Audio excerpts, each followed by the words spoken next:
gente, hello and welcome to Kica's Corner. My name is Kica Matos and I'm your host. On this show, we look at our community, our city, and the world, and always we do it through a social justice lens. A few months ago, I hosted Jacob Padron on this show. Recall Jacob is the new artistic director of the Longworth Theater.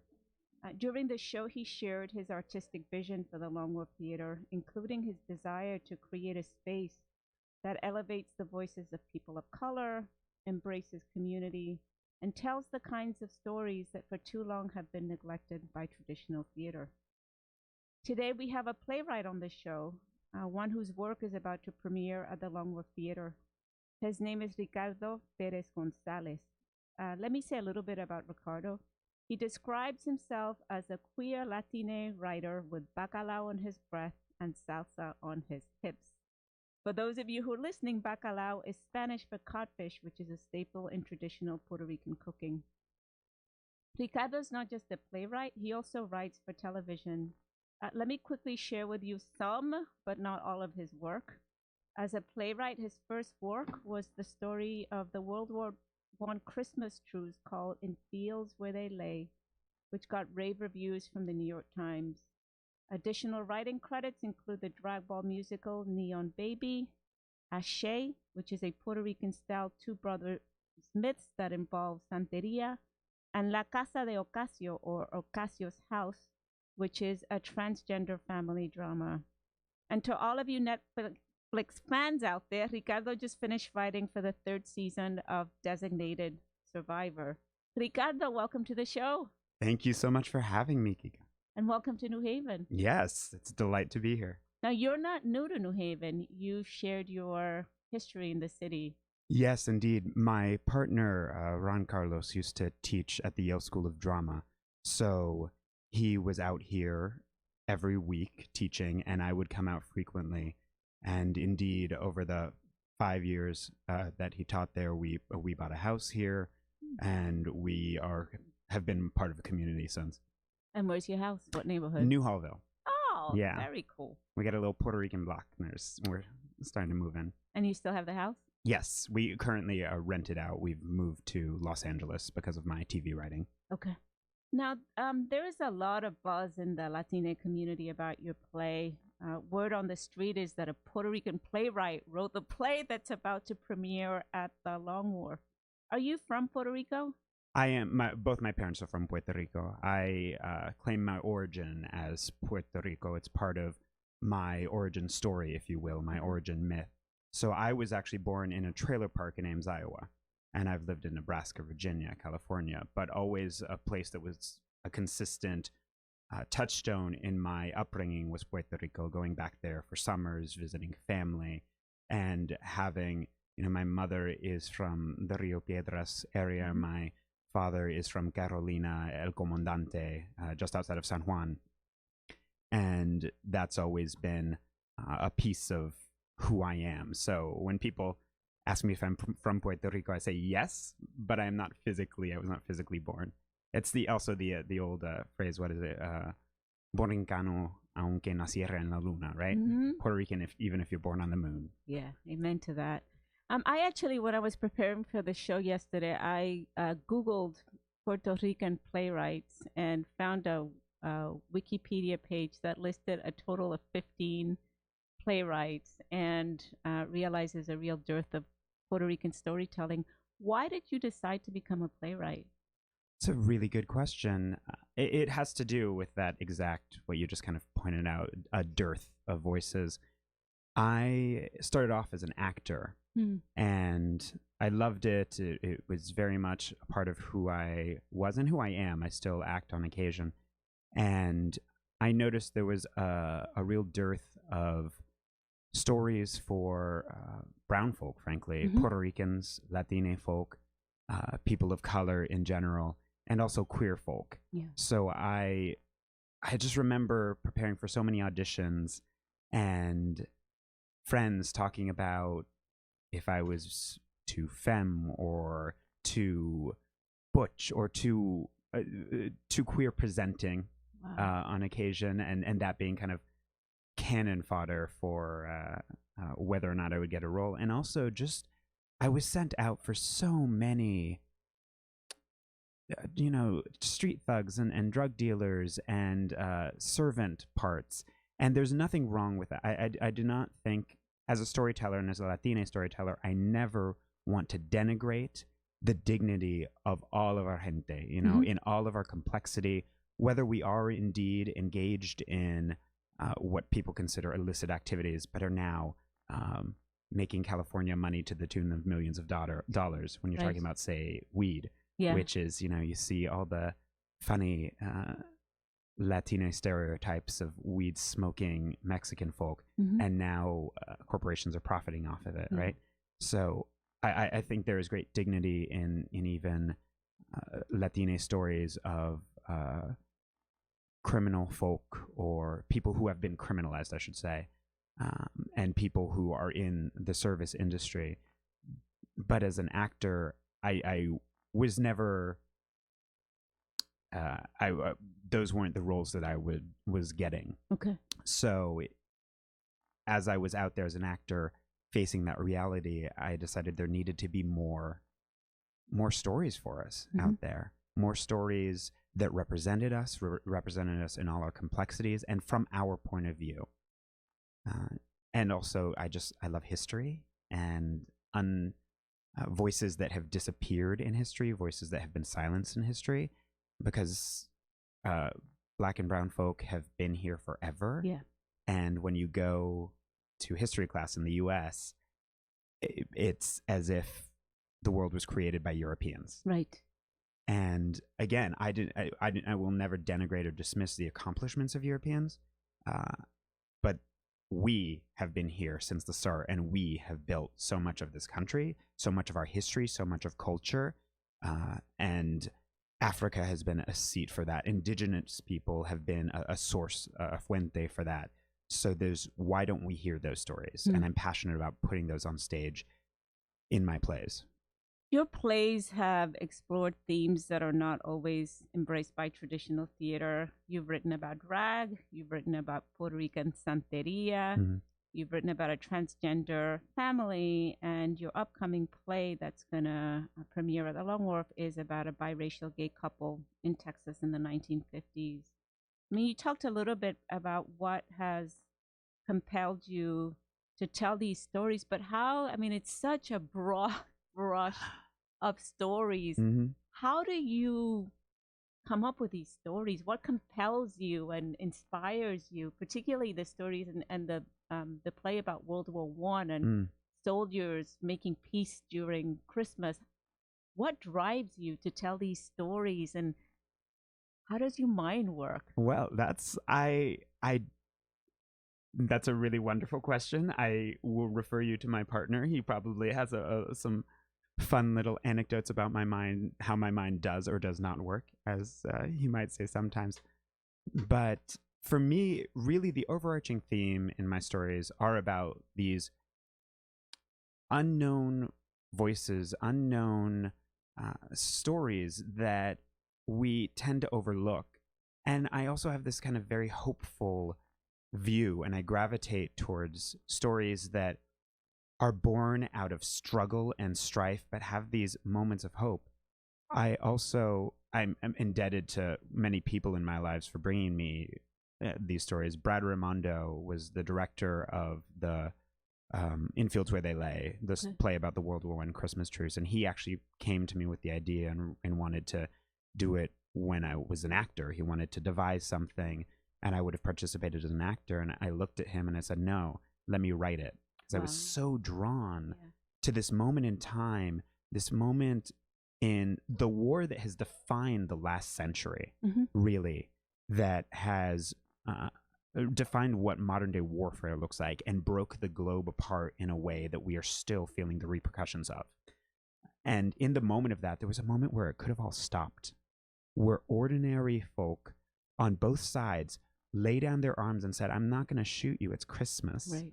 And they had to be rotated out in some cases along the Western Front. And this wasn't something that came from on high. This wasn't something that the top brass implemented. This was something ordinary people implemented. they decided from the bottom up that this wasn't going to happen. And I live in a world sometimes where I can't stop imagining the possibility of what could have been had people decided at crucial points to lay down their arms and embrace each other as gente, as brother, as familia. And that's a world I want to live in. So in my imagination, that's what I imagine, that's what I conjure in terms of playwriting, and that's what I try to invoke on the stage, a space where we can imagine that shared and beautiful world while still recognizing the mierda that we wade through, the conflict and the vicious and oppressive structures we have built and inflict upon each other. Those two things exist simultaneously. And someday, I believe, we'll get there. We're not there. Ricardo for president. Is it hard to get these stories on stage? Oh, yeah. It really takes a visionary like Jacob Pedron and a wonderful director, somebody like David Mendizábal, who's my director on this and on other projects, to really advocate for you. Because, first off, there is a real hunger, I do believe, now for kind of authentic and raw storytelling. So there is a greater demand for stories of color, queer stories. But the margin is very narrow. So I still think theaters often think they can have the one every 5 years, right, you know? The token one. Yeah, the token one. That's still kind of a mentality like, well, we have the one this season, so we can't have more than that. I also think there's sometimes I believe there's a desire for torture porn or poverty porn or victim porn, where we see people of color being oppressed and not much hope, and non-people of color get to see that and feel as if they have had an experience. And again, I do not wish to denigrate plays of those ilk, because for me, it's about multiplicity of voices. If those plays existed along with plays of empowered people of color existing in spaces where they are centered, that would be a different story. You see that, there's a wonderful play that the Movement Theater Company is doing, What to Send Up When It Goes Down, that really centers Blackness in terms of all of in terms of all of the violence that's going on. And if plays like that were being produced left and right at theaters across the country, I think it would be a different conversation. But because my work is both about people of color and queer, it gives people more incentive to say, I don't know about that. That's not our target audience. And it also is somewhat incessantly hopeful. And that can be not what everybody wants in this day and age, which seems really counterintuitive to me. But I think it is a part of what my quote unquote struggle is around that. And despite the challenges, you are pretty courageous and tenacious about fulfilling your vision. Thank you. I want to talk a little bit about the play that's going to premiere, I believe, this Wednesday at the Long Wharf. First performance, Wednesday. Yes. That's really October exciting. On the Grounds of Belonging is the name of the play, and it's a love story set during the Jim Crow days when laws were also in place that barred sexual activity between consenting adults of the same sex. And I just want to note, again, when I was preparing for this interview, I was really struck by the fact that the anti-sodomy laws in Texas were not struck down until 2003. That was... Lawrence v. Texas. Yeah. So tell us how this story came to you. Is it based on a real life story or...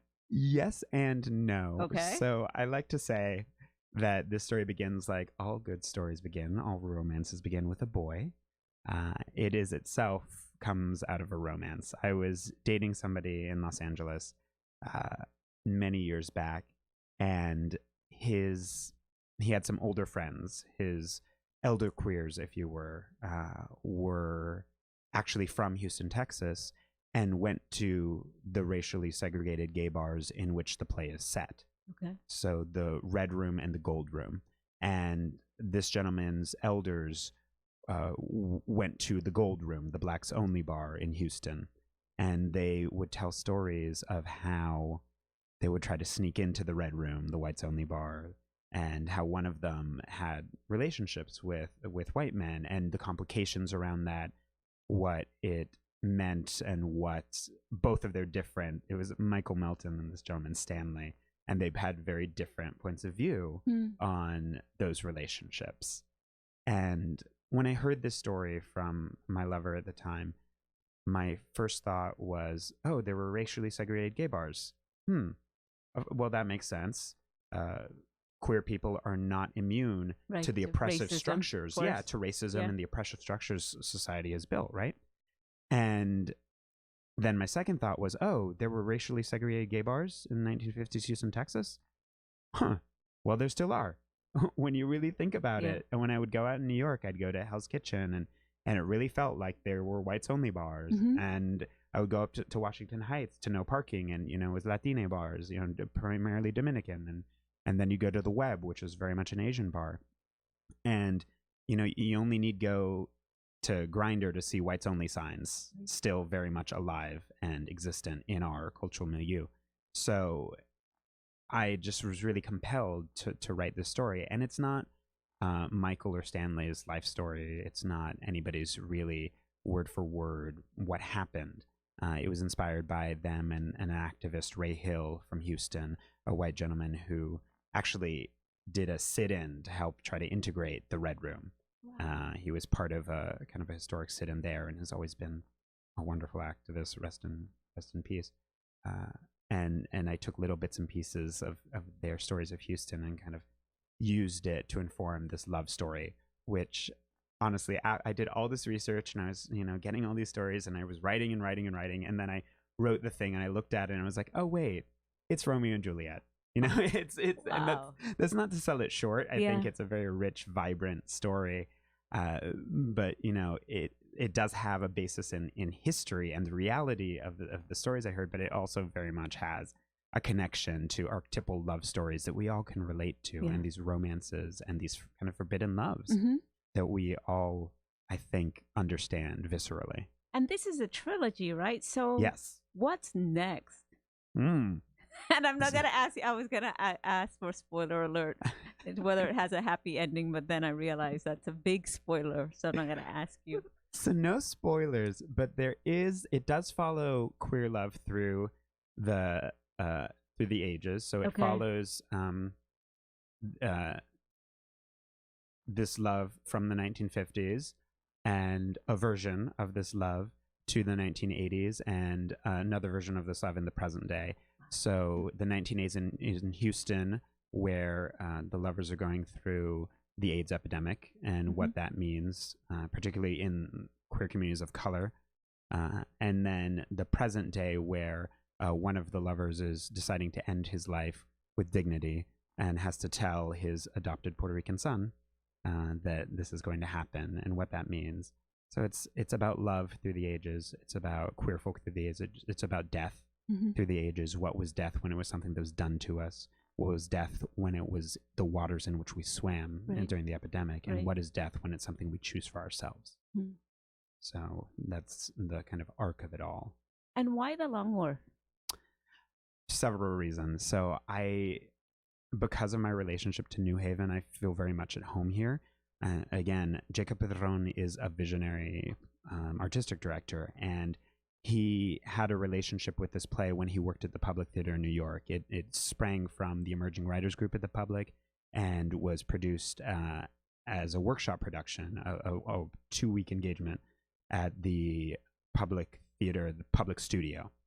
And so he knew it from there and had the relationship. And I also think it is just an amazing thing. I don't know where this is happening in a regional theater across the country or a major, theater in New York even, where I am a Latine playwright working with a Latine director, David Mendizábal, and a Latine artistic director, Jacob Pedron.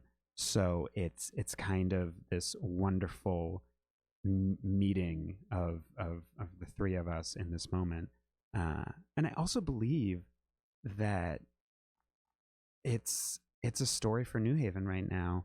Just thinking about New Haven's connection to queer history, New Haven's connection to race and racism and segregation and white flight and that history, it really resonates. And also, I just think we all need a good love story right now. Boy, do we ever? Yeah. I want to talk a little bit about a few of your upcoming projects. I find that the themes again really fascinating, and then I'm going to ask you, related to what you just talked about the role of playwrights during difficult democratic moments or moments in when our democracy is being tested. But one of the projects that you're working on is a pilot that involves the Puerto Rican community in the aftermath of Hurricane Maria. Yes, absolutely. Talk to us. Is this going to be a film? No, a play? So it's a series in development, and as all things in development go, they are in development. And I'm very lucky to be working with the amazing Nina Tassler and her new studio, Patma Studios, which is very much a new, exciting studio, female-led, female-driven, and visionary. And it's right now it's a TV series, so I'm working on the pilot. Okay. And there's it's in the works, so I can't say too much about its future or trajectory. But what I will say is that it really deals with a family trying to put itself back together. A single mother who was raising two kids, lost one of them during the Pulse massacre, actually, in Orlando, and then goes through Maria and has to come back to Orlando and deal with this legacy of trauma.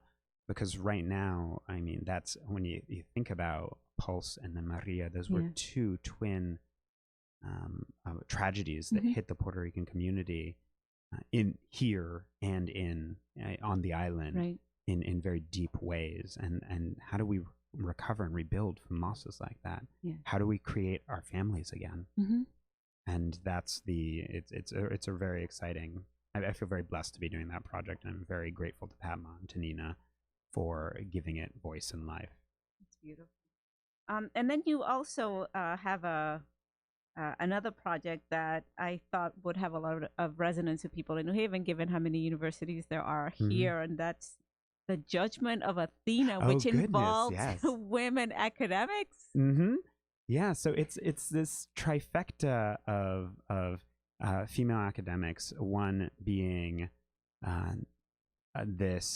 one being an African American professor, the other being an Asian American, a Chinese American professor, and then their kind of shared Latina intern, if you will, or graduate student. I shouldn't say intern. Her doctorate student, who they're both kind of mentoring her, and accusations of plagiarism come out, and it's loosely based on a very real academic case. Disclaimers. It's loosely based, and I'm suddenly staring at the door, wondering if lawyers are going to bust in. But it really does. For me, it really was about how we emulate power structures, right? So I don't think there's a white person in the play, and that's not an aspersion towards anyone, but for me, it's just really about what happens when we as people of color, we as oppressed folk, start to play the same game that the kind of white heteropatriarchy has been playing for millennia. And academia is such a bastion of that. And you look at Yale, and I actually have a lot of love for Yale. Yale has a lot of, especially the School of Drama, has a lot of kind of well-meaning intentions and is trying to really move forward. Just knowing my partner as a professor there, when he was teaching there, particularly the School of Drama, is working so hard to be inclusive and really get on the forefront of equity, diversity, and inclusion issues, especially in their recruiting and who they are casting or out of their auditions, for their classes, bringing in for their classes. And still at the same time, it is just a bastion. It was not created for us. Right. You know what I mean? Yeah. And so what do you do in that house that was not created for you? And I love, Audre Lorde's quote, the master's tools will never dismantle the master's house. Yeah. Sometimes, though, I wonder, are the master's tools the only thing that can? So it's an investigation of that, and it's very much also it's a very nascent play, and I haven't had the space to workshop it or work on it, so it's very interesting and fun to talk about it because it's not one of the pieces that's popping right now. My play Don't Eat the Mangoes, which is going up under the direction of David Mendizábal in San Francisco, under the artistic directorship of Loretta Greco, which I'm very grateful for, is, that's popping, the story of 3 Puerto Rican sisters. But I'm excited to kind of talk about my quote-unquote lesser-known work or lesser talked-about work. Are you going to lurk around campuses to see if you'll be inspired? I already do. That's awesome. All you Yaleys listening, you don't know it, but I'm sitting right behind you. Right. If any Yaleys listening have felt paranoid, you were justified in feeling paranoid. Yeah, absolutely. It's not paranoia because... Yeah. Ricardo, I'm really struck by the fact that you are not afraid to challenge convention and tackle really difficult issues and tell stories that very few people are telling, but you do it with such love and such a sense of optimism. I want to ask you about the moments that we are living in. We live now in a country where racism is rampant. There's a lot of racial violence. This administration has gone after immigrants relentlessly. There's talks now about impeachment. I wonder what you think the role of playwrights and folks in the arts is during a time when I think our democracy is being challenged like never before in my lifetime. Absolutely. So I do think first and foremost, it is to tell the story, right? So we are living in a time of great pain and difficulty. And I think we can't shy away from looking into that pain and creating something from it and really telling the stories of those who are most vulnerable and most impacted. At this moment in time, stories of folk in power are not, unless they're shattering some great, unless they're really uncovering something new, I'm not so interested in that. I really think we have to uplift the voices of those who are being hardest hit so that we can reflect those stories. I do think, in addition to that, just because I think we're kind of being subjected to something of a psychological terrorist attack, and I think that this is the same. It's the same attack that Black folk and Indigenous folk have actually been undergoing since the inception of this nation. Right, this notion that you are not a person, you do not belong, you do not have rights. It is an ongoing act of terrorism, emotional and psychological terrorism, and physical. Let's be real.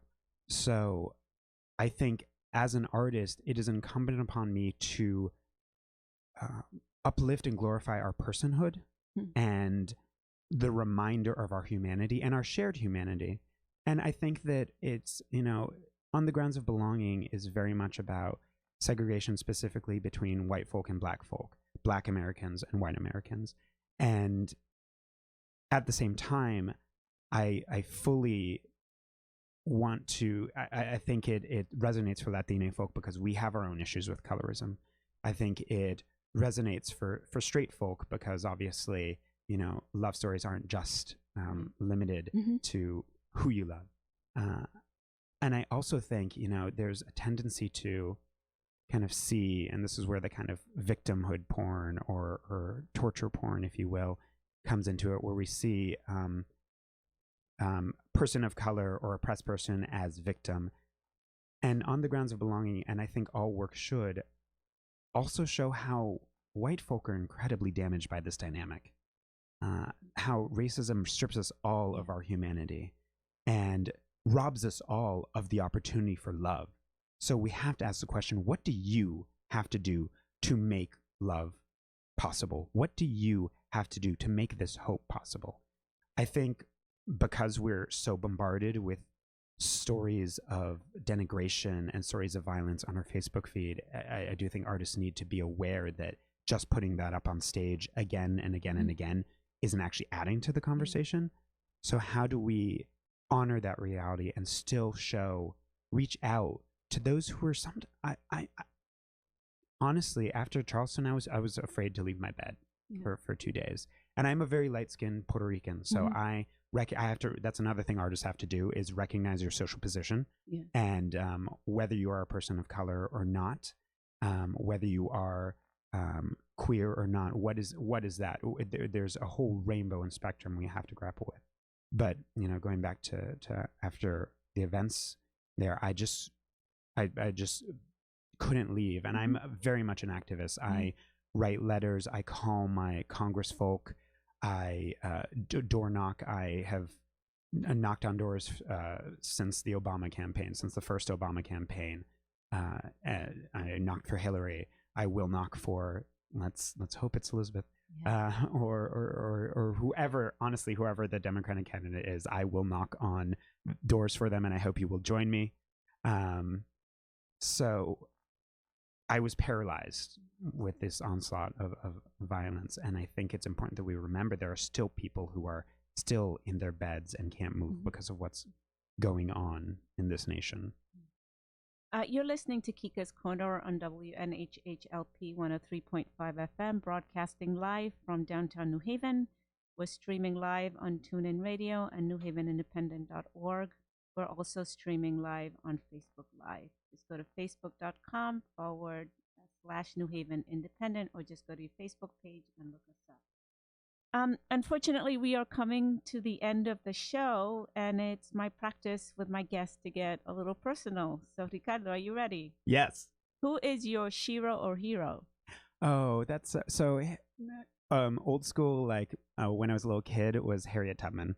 Because, I mean, come on, like, I love her. How can you not? Yeah. How can anybody not, like, just hear her story and think, that is badass? Yeah. Like, man. Yeah. Oh. If you could have any superpower, what would it be? Ooh, the first one that comes to mind is walking through walls. Because, man, just how cool would that just be to, like, appear out of nowhere? With flying coming in a second, close second, because who wouldn't want to fly, I have never heard of walking through walls. That one's really cool. Sally's, Pepe's, or Modern Pizza? Oh, Moderna, right? Like Modern Pizza. I guess. I feel like I'm gonna get in trouble for that. But yes. So Modern Pizza is your pizza, yeah. So good, so good. I'm with you. I'm a Modern Pizza fan. Yeah. Folks, that brings us to the end of our show. Thank you for listening. And Ricardo, thank you for being on the show. For those of you who are listening, On the Grounds of Belonging premieres this Wednesday, October 9 at the Longwood Theater, and it runs through it runs through to November the 3rd. So people, please go see it. Until next time, here is wishing for more justice in the world and many, many days of sunshine.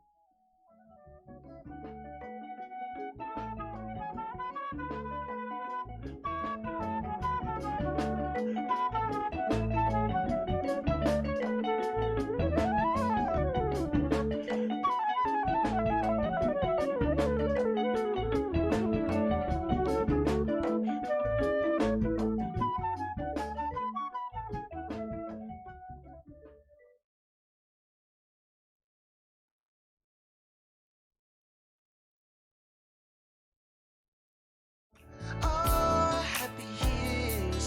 The status above when he hurt you. I was there.